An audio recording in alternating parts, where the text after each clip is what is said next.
Bismillahirrahmanirrahim. Assalamualaikum warahmatullahi wabarakatuh. Kami dari kelompok 2F4C mata kuliah Desain Analisis Algoritma akan menyampaikan materi tentang algoritma backtracking. Saya sendiri tidak akan sebagai moderator dan ini anggota kelompok. Yang pertama adalah Firman dengan NIM 1022173. Kemudian ada Niti dengan NIM 1022110. Ada Rokia Pardani dengan NIM 1022152 dan ada Kamil dengan NIM 1022169. Kemudian ada Dina Sylvia dengan NIM 1022174. Lalu ada Fatima Azahra dengan NIM 1022118 dan saya sendiri Khairunida Kamil 1022164. Pembahasannya yaitu ada 4.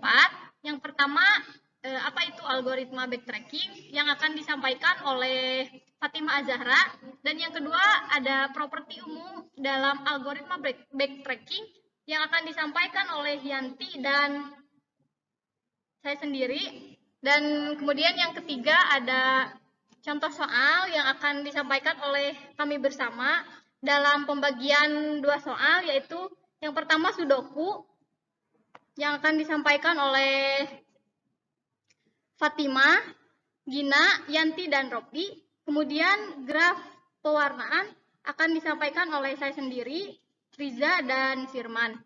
Lalu ada kelebihan dan kekurangan yang akan disampaikan oleh Gina dan Robi. Langsung saja masuk ke dalam materi pertama, yaitu pengertian algoritma backtracking. Kepada pemateri dipersilahkan.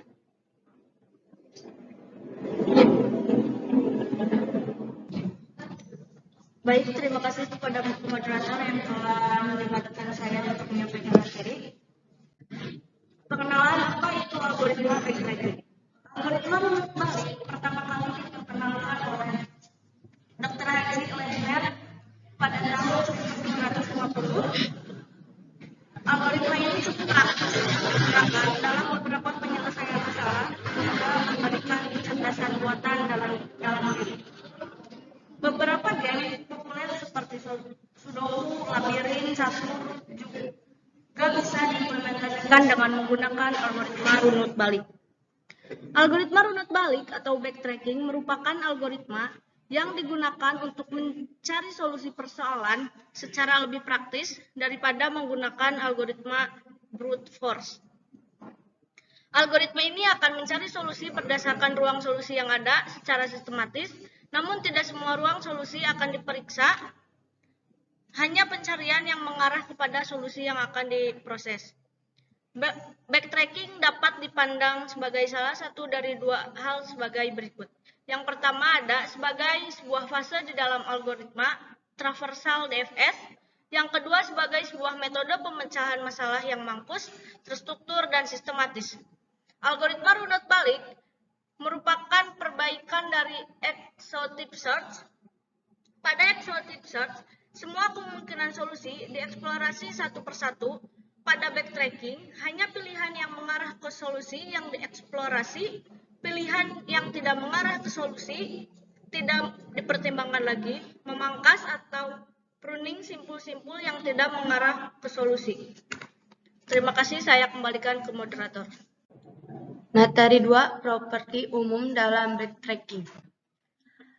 1. Solusi persoalan. Solusi dinyatakan sebagai vektor dengan tubel X sama dengan dalam kurung X1, X2 sampai Xn, dan Xi, Si.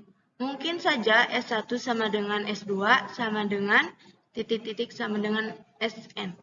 Contoh Si sama dengan 0,1. Xi sama dengan 0 atau 1. 2. Fungsi pembagian nilai Xk dinyatakan sebagai predikat T dalam kurung K atau T dalam kurung K membangkitkan nilai untuk Xk yang merupakan komponen vektor solusi. 3. Fungsi pembatasan dinyatakan sebagai predikat B dalam kurung X1, X2 sampai Xk B. Bernilai truth jika X1, X2, sampai Xk mengarah ke solusi.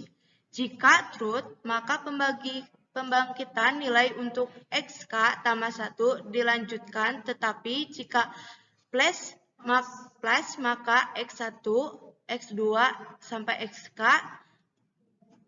dibuang. Baik, untuk pengorganisasian solusi, yang pertama, semua kemungkinan solusi dari persoalan disebut ruang solusi atau solution space. Yang kedua, tinjau knapsack 0 atau 1 untuk N sama dengan 3. Yang ketiga, solusi persoalan dinyatakan sebagai X1, X2, X3 dengan XI 0,1. Yang keempat, ruang solusinya adalah 0,0,0, 0,1,0, 0,1, 1,0,0, 1,0,0, 1,1,0, 1,1,0, 0,1,1, dan 1,1,1. Ruang solusi diorganisasikan ke dalam struktur pohon atau tree. Tiap simpul pohon menyatakan status atau state persoalan, sedangkan sisi atau cabang dilabeli dengan nilai-nilai XI. Kemudian lintasan dari akar ke daun menyatakan solusi yang mungkin. Kemudian seluruh lintasan dari akar ke daun membentuk ruang solusi. Yang terakhir, pengorganisasian pohon ruang solusi diacu sebagai pohon ruang status atau state space tree. Sebuah pohon adalah sekumpulan simpul dan busur yang tidak mempunyai sirkuit. Ada 3 macam simpul. Yang pertama simpul akar, yang berwarna hijau, kemudian yang berwarna krem atau kuning simpul dalam, yang berwarna merah simpul daun. Backtracking dapat dipandang sebagai pencarian di dalam pohon menuju simpul daun atau goals tertentu.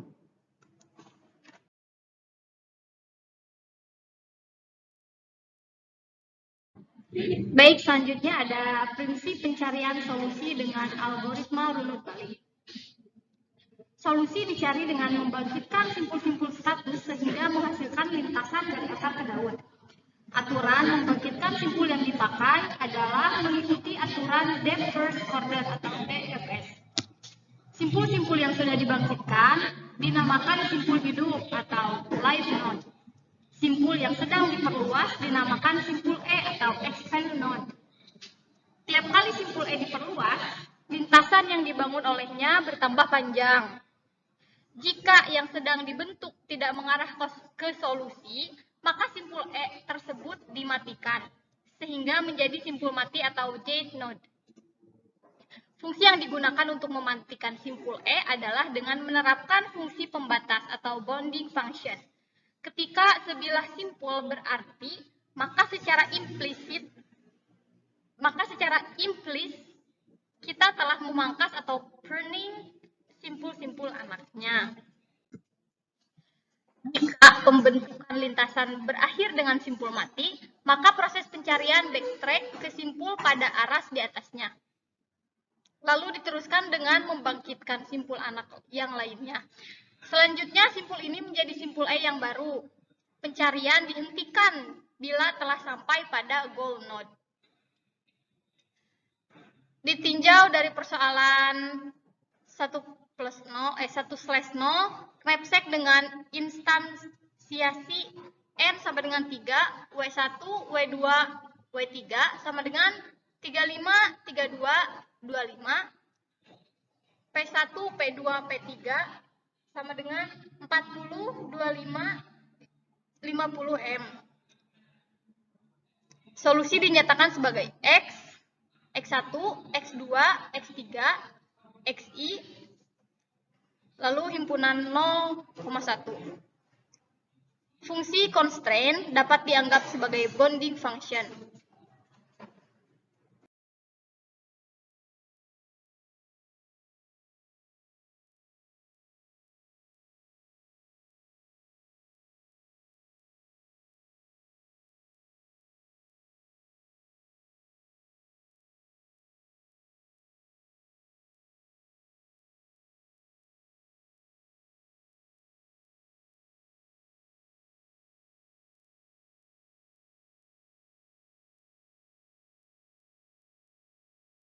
Baik, untuk soal 90 diperlihatkan papan seperti ini.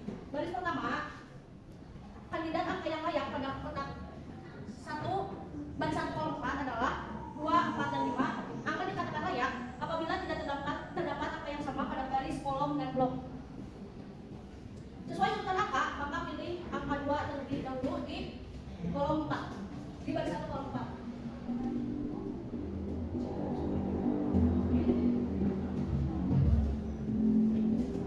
Lalu di baris 1 kolom 7, di kotak baris 1 kolom 7 memiliki kandidat angka yang layak adalah 2, 3, dan 5. Karena 2 sudah dijadikan angka pada kotak 1,4, maka pilih angka 3 terlebih dahulu.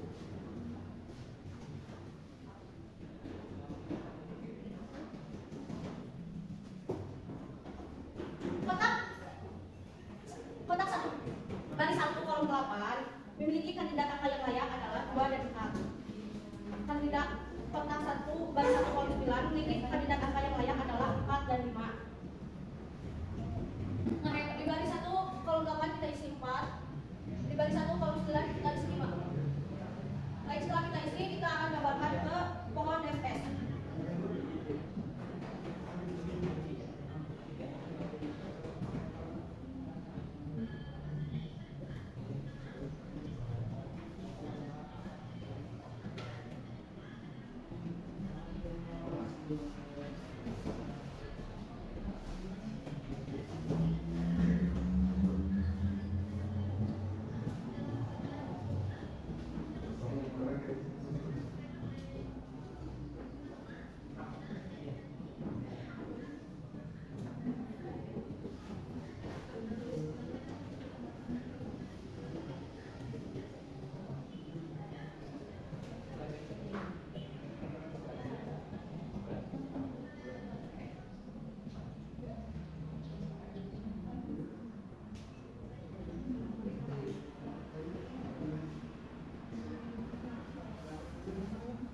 Pohon FS ini untuk solusi untuk kotak 1 baris 1 kolom 3, baris 1 kolom 7, baris 1 kolom 8, dan baris 1 kolom 9.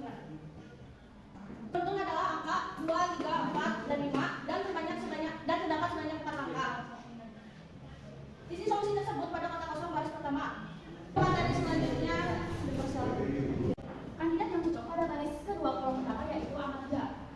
Dikarenakan tidak ada kesamaan.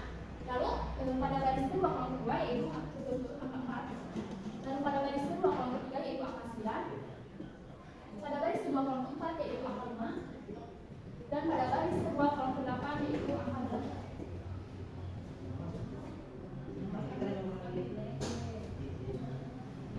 Oke, kita gambarkan pohon FS.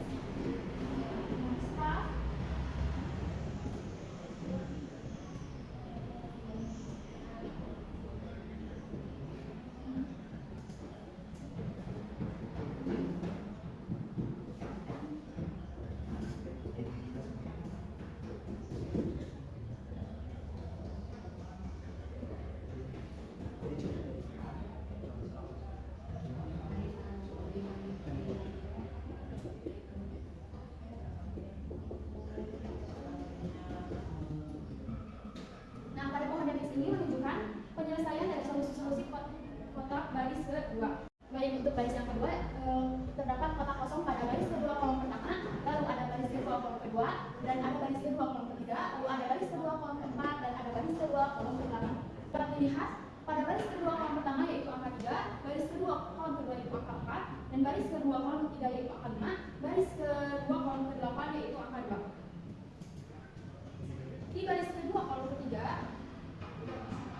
mengalami backtracking karena angka 5 bukan merupakan solusi untuk secara berturut-turut pada kotak baris kedua kolom 1, baris kedua kolom 2, baris kedua kolom 3, baris kedua kolom 4, baris kedua kolom 8 secara berturut-turut adalah 3, 4, 5, 3, 4, 9, 5, dan 2. Jadi semuanya terdapat 7 angka. Dan inilah solusi dari baris kedua. Makasih. Oke, sekarang baris ketiga. Kotak kosong yang terdapat di baris 3 kolom 2, baris 3 kolom 3, baris 3 kolom 5, baris 3 kolom 6, dan baris 3 kolom 9. Di sini baris 3 kolom 2 terdapat angka 5, baris 3 kolom 3 terdapat angka 6. Terus baris 3 kolom 5 terdapat angka 4. Di baris 3 kolom 6 terdapat angka 3 dan di baris 3 kolom 9 terdapat angka 1. Setelah itu pohon yang menggambarkan proses dapat dilihat seperti itu.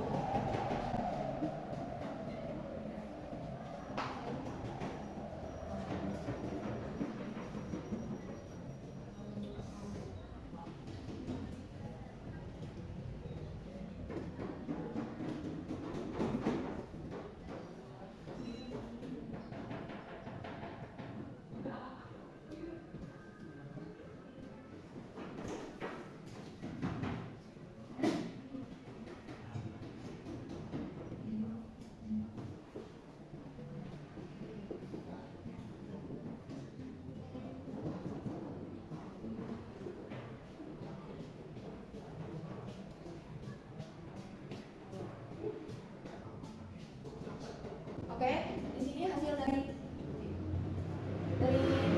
kolom 3 kolom 2 yaitu 5, baris 3 kolom 3 yaitu 6, baris 3 kolom 5 yaitu 3, terus baris 3 kolom 6 yaitu 3, baris 3 kolom 9 yaitu 1. Di bagian baris 3 kolom 5 terjadi pentingnya karena angka 3 bukan merupakan solusi. Solusi untuk baris 3 kolom 2 dan sampai di baris 3 kolom 9 secara beruntun adalah 5, 6, 4, 3, dan 1 dan terdapat 7 langkah. Baik, saya lanjutkan dengan isu ini dalam baris 4 atau kolom 2 itu angka 3. Terus dalam kolom 4 juga ada angka 8. Terus kolom 6 juga ada angka 3. Oh, salah, angka 5. Terus dalam kolom 8 angka 7. Terus saya akan mengisi kolom-kolom kosong ini biar dipercepat ya, biar cepat. Terus dalam baris 5 ini ada angka 7. Terus ada angka 6, terus angka 4, terus angka 2. Terus dalam kolom 7 ada angka 5. Terus dalam kolom 9 angka 7. Lanjut dalam baris 6 kolom 1 itu ada angka 5, kolom 3 ada angka 8, kolom 5 ada angka 7, kolom 7 ada angka 8 ada angka 10.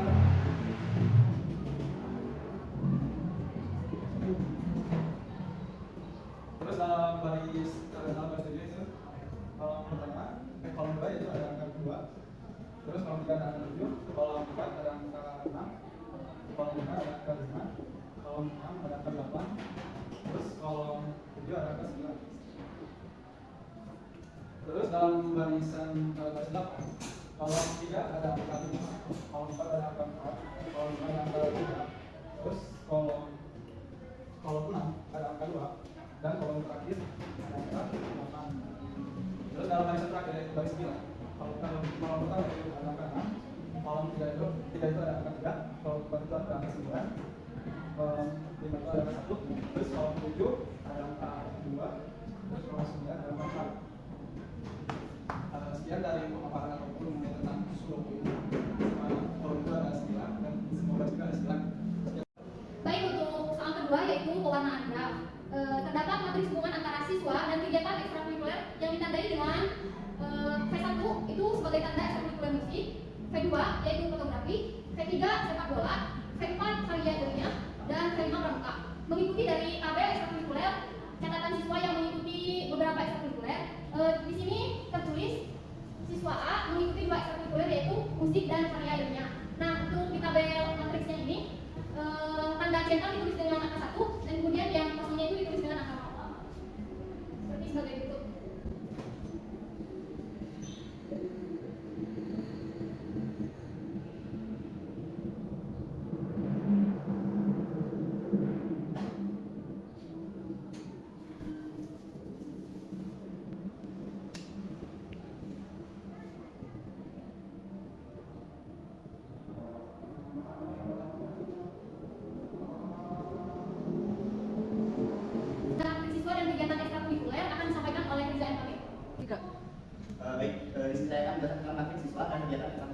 Jadi kegiatan ekstrakurikuler dapat dijadwalkan pada waktu yang sama jika tidak ada siswa yang sama mengikuti atau dua atau lebih kegiatan ekstrakurikuler. Penjadwalan kegiatan ekstrakurikuler dapat digambarkan sebagai sebuah graf. Dan setiap kegiatan ekstrakurikuler diberikan sebagai simpulnya. Dua simpul dihubungkan dengan sebuah sisi jika ada siswa yang memilih dua atau lebih kegiatan ekstrakurikuler. Itu tidak dapat dilakukan bersamaan karena ada siswa yang mendapat kesulitan. Jika akan diberikan warna yang berbeda untuk simpul-simpul semacam itu yang menunjukkan waktu kegiatan ekstrakurikuler berbeda. Mengenai tentang gambar masalah graf di atas. Baik, berikut ini adalah gambar masalah graf dari kegiatan ekstrakurikuler. Ada 5 ekstrakurikuler, yaitu yang disimbolkan dengan P1, P2, P3, P4, dan P5.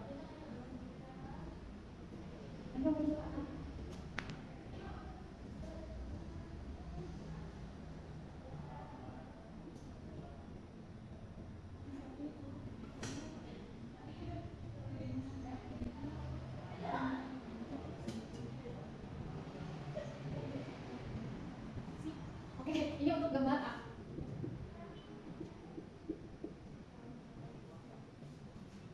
Untuk gambar B, simbolkan dengan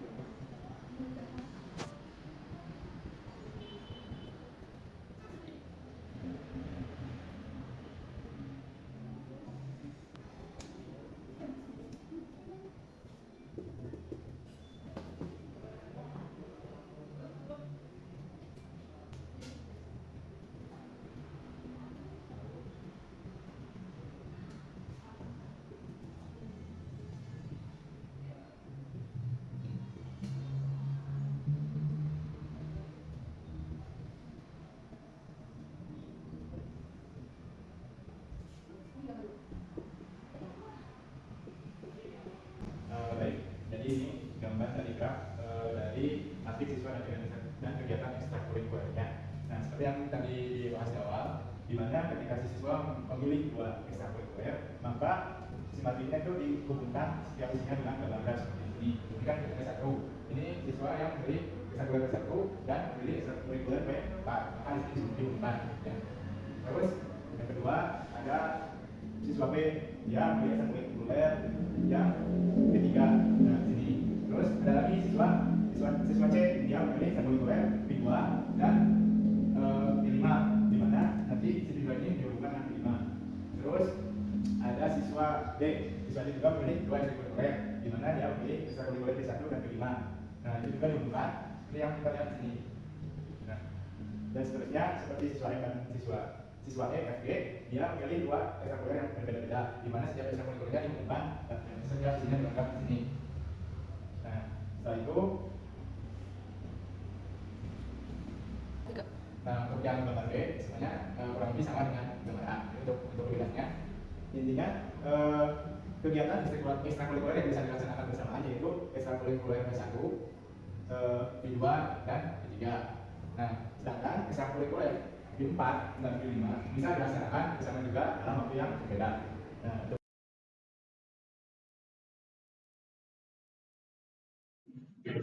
Adapun kelebihan dari algoritma backtracking yaitu satu, penyelesaian semua kemungkinan. Algoritma ini secara sistematis menjelajahi semua kemungkinan solusi yang mungkin, sehingga memastikan bahwa tidak ada solusi yang terlewatkan. Kedua, fleksibilitas.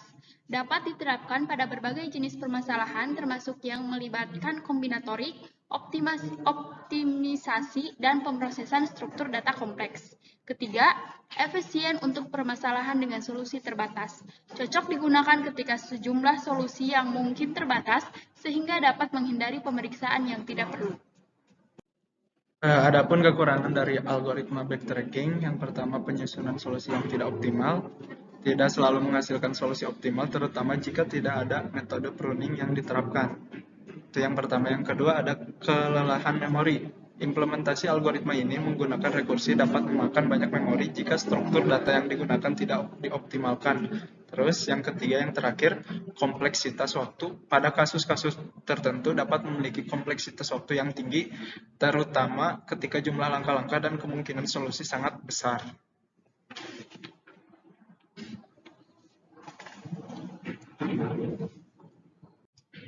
Baik, itulah penjelasan presentasi dari kelompok kami mata kuliah desain analisis algoritma. Terima kasih atas perhatiannya. Wassalamualaikum warahmatullahi wabarakatuh.